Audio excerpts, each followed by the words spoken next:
Hello, my name is Kathy, and today I'll be discussing how to use homeopathic remedies on ailments, continuing with special concerns of women, starting with the letter P. But before I do this, I wanted to let you know that because I have a great many videos now on many different topics, that I've decided to make several different video playlists so that it's easy to find the videos of greatest interest. So please check out my playlist page. Please refer to my How to Use Homeopathic Remedies video before using the material in this video. I'll be discussing how to use homeopathic remedies on specific ailments, but I've broken these ailments into categories for easier reference. I'll begin with ailments of the mind and emotions, then I'll move on to ailments of the brain and nervous system. Then I'll address issues with your skin, nails, hair, eyes, ears, nose, teeth, gums, lungs, respiration, heart, blood circulation, muscles, bones, joints, esophagus, stomach, duodenum, small and large intestine, liver, gallbladder, pancreas, kidney, bladder, then ailments specific to women and then specific to men, then issues of the hormones and the metabolism. After that, I'll address the issues of homeopathic remedies on infections, infestation, and the immune system, then issues surrounding fertility, pregnancy, childbirth, postnatal problems, infant ailments and diseases in childhood, and special issues of adolescence, and finally special issues of the elderly. Constitutional treatment involves treating the totality of the individual person. Everyone is a unique individual with a unique physiology that responds to substances differently. In homeopathy, it's recognized that people will react strongly to certain remedies, and as a result of this, they can be loosely placed into different categories called constitutional types. Homeopaths talk of, for example, phosphoric types. These are people who react strongly to phosphorus, or arsenicum album types, those who react strongly to arsenicum album. The belief is that people of one type share similarities in terms of body shape, character, and personality, and the sorts of diseases from which they suffer. As an example, Natrum Mur people tend to be pear-shaped, have a dark complexion, be fastidious and rigid in personality, and keep themselves to themselves.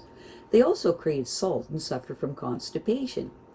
As another example, Lycopodium types tend to be tall, ganglion, of a stooped appearance, with an anxious expression and a craving for sweets and a propensity to produce intestinal gas. Now, of course, constitutional types have their limitations. In reality, each person is an individual, and so there are as many constitutional types as there are human beings. An account must be taken of the sum total of the person's inherent predispositions, past illnesses, diet, general reactions to the environment, intellectual and emotional features, and general attitude towards life. This is what is meant by constitutional treatment. Now, I'll be making detailed videos of the various constitutional types after I've completed the use of homeopathic remedies on ailments. The ideas, procedures, and suggestions in this video and all my homeopathic videos are not intended as a substitute for the medical advice of a trained health professional. Consult your physician before adopting the suggestions in this video. If you're pregnant, do not attempt these techniques without the approval of your physician. So, let us continue with learning how homeopathic treatments can help with special concerns of women, starting with the letter P. Between puberty and menopause, a span of approximately 35 years, a woman ovulates about 400 times, normally at intervals of 28 days. If an egg is fertilized, pregnancy follows. If not, menstruation occurs as the vascular lining of the womb is shed. The cycle of fertility is maintained by 3 hormone-producing glands, the hypothalamus, pituitary, and ovaries.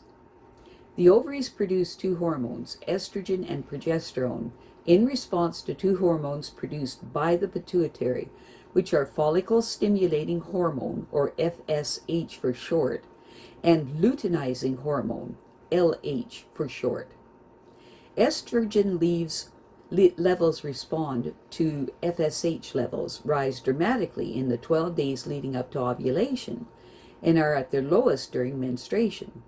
Levels of progesterone secreted in response to LH are highest after ovulation, preparing the lining of the uterus, the endometrium, for implantation of the egg. Menstrual bleeding begins approximately 2 days after estrogen and progesterone secretions reach their lowest levels. About 1.5 ounces of blood are then lost over 3 to 7 days. The uterus or womb is a thick-walled, pear-shaped organ about 3 inches long with a narrow neck or cervix at its lower end. The mouth of the cervix juts into the top of the vagina. Opening into the bulbous upper end of the uterus are 2 tubes about 4 inches long, called the fallopian tubes. The fallopian tubes are lined with tiny waving hairs that transport eggs from the ovaries to the uterus. It is in one or the other fallopian tube that fertilization usually occurs. There is no direct connection between the ovaries and the fallopian tubes. Eggs are simply released into the fluid-filled peritoneal cavity and wafted towards the fringed entrance to the fallopian tubes. The ovaries themselves are almond-shaped and about 1.5 inches long. At birth, they contain many millions of immature eggs and follicles, but as already mentioned, only about 400 of them ever reach maturity.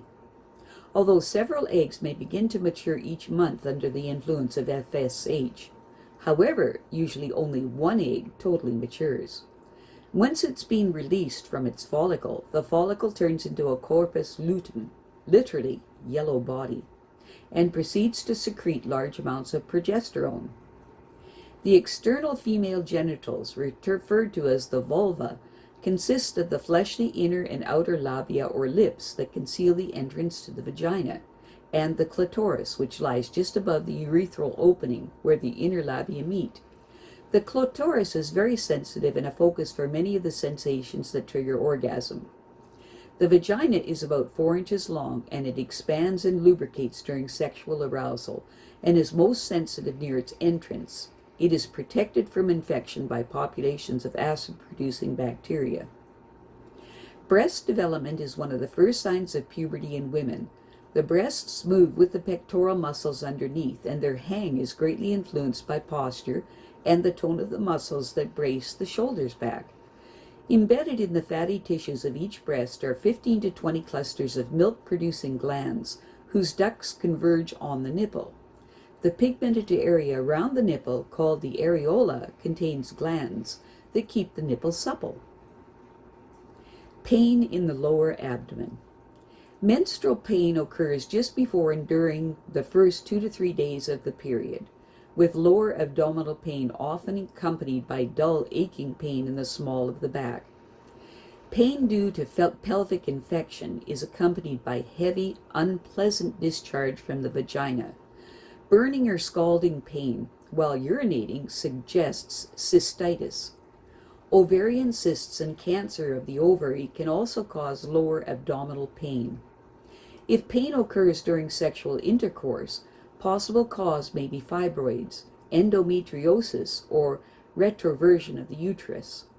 Severe pain and abdominal bleeding from vagina suggests ectopic pregnancy. Pelvic infection. Acute or chronic infection of the uterus, fallopian tubes, ovaries, or surrounding tissues by germs that enter through the vagina, especially during intercourse, although sometimes infection follows abortion, miscarriage, or fitting of an IUD. For unknown reasons, the pill appears to protect against pelvic infections. The condition is related to the frequency of intercourse and is most common in younger women. The symptoms include early or heavy periods, profuse and smelly vaginal discharge between periods, painful intercourse, and pain in the lower abdomen. If infection is acute, pain is likely to be severe and persistent, and the temperature higher than normal. Early treatment is essential since infection can lead to abscess formation, peritonitis, and even blood poisoning. Infertility is also a risk if the delicate membranes of the reproductive tract become scarred. Pelvic infections are routinely treated with antibiotics and, if necessary, painkillers. Homeopathic treatment is constitutional, designed to boost the general resistance to infection. In acute cases, specific remedies that follow should relieve pain and inflammation. But if there's no improvement within 24 hours, or if your temperature suddenly rises, see your doctor. Specific remedies to be taken every 2 hours for up to 10 doses in acute cases. Sudden onset mild fever, anxiety, symptoms aggravated by emotional shock or exposure to cold. Use Aconite 30C. Stinging, burning pains, mainly on the right side of the abdomen, lack of thirst. Use Apis 30C. Sudden onset, severe abdominal pain made worse by the slightest jarring, face bright red and burning hot. Use Belladonna 30C. Cramping pains, relieved by doubling up and pressing fists hard into the abdomen. Use Colocynth 6C. Alternate chills and sweats. Sweat smells unpleasant. Rest makes you feel better. Use Mercurius Core 6C. Premenstrual syndrome, PMS.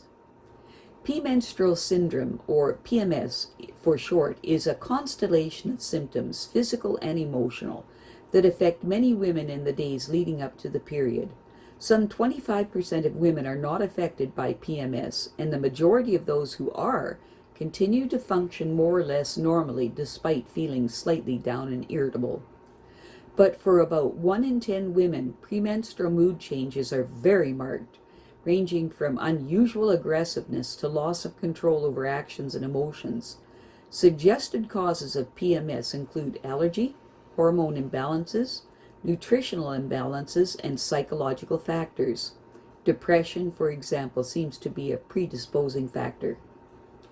Although emotional symptoms are most talked about because of their effects in the home and or work, PMS usually includes some enlargement or tenderness of the breasts, general fluid retention leading to a slight increase in weight, slight abdominal distensions, and early twinges of period pain. In severe cases, the doctor may prescribe hormone treatments, tranquilizers, or diuretics. Homeopathic treatment is constitutional, although the specific remedies that follow are well worth trying first.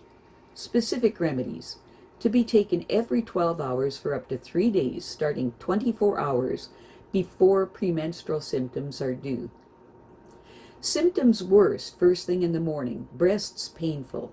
Use Lachesis 30C. Tiredness and lack of energy, clumsiness, cold sweats, breasts swollen and painful, craving for eggs and sweet things. Use Calcarea 30C. Feeling irritable and chilly, constipation, frequent urination, craving sweet or fatty foods. Use Nux 30C. Feeling irritable, chilly, weepy, emotionally flat, turned off by idea of sex, craving sweet or salty foods. Use Sepia 30C. Feeling pessimistic, irritable, and oversensitive, colicky pains in the lower abdomen, frequent urge to urinate. Use Causticum 30C. Feeling taut, tense, and exhausted, especially if you're overweight. Symptoms worse around 3 a.m. Use Carb 30C. Sudden bursting into tears, feeling sick, breasts painful, periods irregular. Use Pulsatilla 30C. Feeling bad-tempered and depressed, craving sweet things. Use Lycopodium 30C. Fluid retention, swollen back breasts, feeling sad and irritable. Use Natrum Mur 30C. Where craving for sweets is the main symptom, use Sulphur 30C. Self-help. Among the foods to avoid in PMS are heavily salted foods, junk foods, fatty foods, and tea and coffee. The consumption of dairy products and refined carbohydrates should be limited. Eat plenty of small protein-rich snacks rather than large meals, but make sure most of the protein comes from vegetarian sources, pulses, nuts, whole grains, things of this nature. Eat vegetables raw in salads with sunflower oil dressing. The following supplements may also be beneficial: vitamins C, E, and B6, magnesium, zinc, iron, chromium, evening primrose oil, and pancreatic enzymes. These should be taken continuously for 1 month to start with, then only during 2 weeks before each period. If stress is a problem, generally extra premenstrual vulnerability to stress will almost certainly be reduced by taking 30 minutes of outdoor exercise every day and by learning some simple form of relaxation or meditation. If you smoke, try to give it up. I have a great many videos now on many different topics, and so I've decided to make several different video playlists so that it's easier to find the videos of greatest interest. So please check out my playlist page. Well, that's it for now. To stay up to date with my latest videos, make sure to subscribe to this free YouTube channel by clicking the red subscribe button right below this video.